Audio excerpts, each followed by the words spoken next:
Hi everybody, it's Richard Jefferson again, coming to you from Metal Law Group out in Los Angeles, California, and another installment in my series on film and television productions.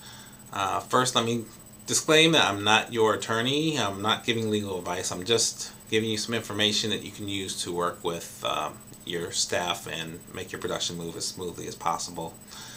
Today we're going to talk about clearances, releases, locational releases, and other things that will protect you legally as your production progresses to the principal photography stage. The first thing is our talent releases, talent agreements, crew agreements, casting agreements. Now talent can get a little sticky because if you're dealing with A-listers or very known talent, you're going to start negotiating a little bit more. But crew and cast are usually pretty straightforward. All of them need to have work for hire language. That's the first thing. They all must have that language, that magical language in there that, for copyright purposes, that says that the owner is going to be the producer. If you don't have that language in there, you're opening yourself up for a possible claim of ownership, and you don't want to do that. Another thing that needs to be in there for anything, even a release for extras, you need use of name and likeness and publicity. Now publicity is something that's recognized state by state, so you want to make sure you have the language that's consistent with the strongest laws in the United States. And internationally, if you plan on releasing this internationally, there are also moral right issues when you go internationally. And another thing I want to stress is when you're doing a reality show or a documentary, you're going to need a different type of release. You're going to need, not only will you need to have the work for hire and the name and likeness and publicity, but depending on what you're doing, you may need an assumption of risk clause. You know, if you're doing something like Fear Factor or even one of those dating shows, that's a risk too. You're assuming the risk. Sometimes they have medical releases and medical disclaimers that you have to sign.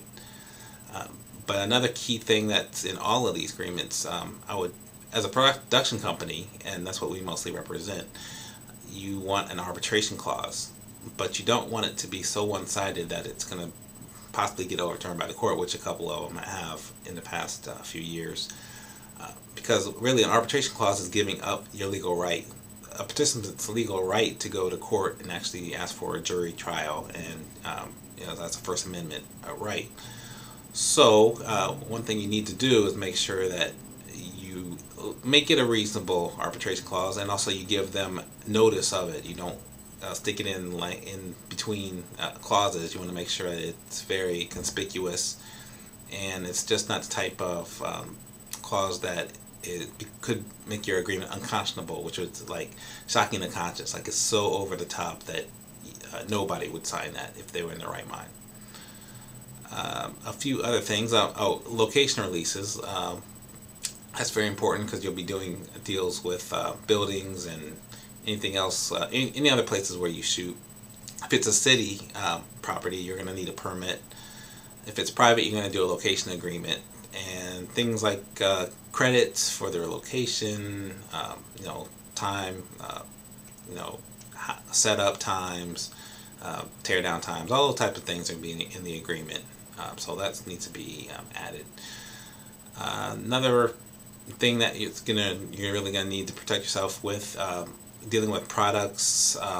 If there are any products or logos or trademarks that are visible, you're gonna either have to clear them, cover them, blur them, or black them out. That's a big issue. Trademark infringement. You don't want to be liable. You know, if it's a panning shot, you may not have to worry, but you really need a legal eye to kind of look at them, see if there's any possible claim.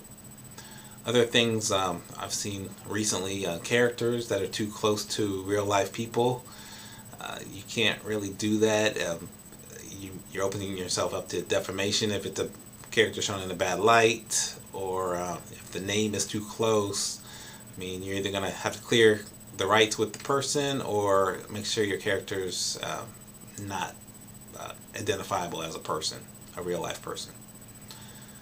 And some other things I've dealt with lately: film clips, like whatever clips you have in your project, you're going to have to clear those with the owner.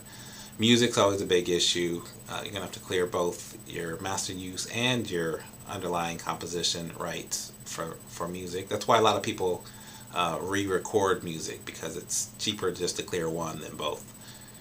And there are other copyright issues like your artwork and other things that you show in your film that you really should clear.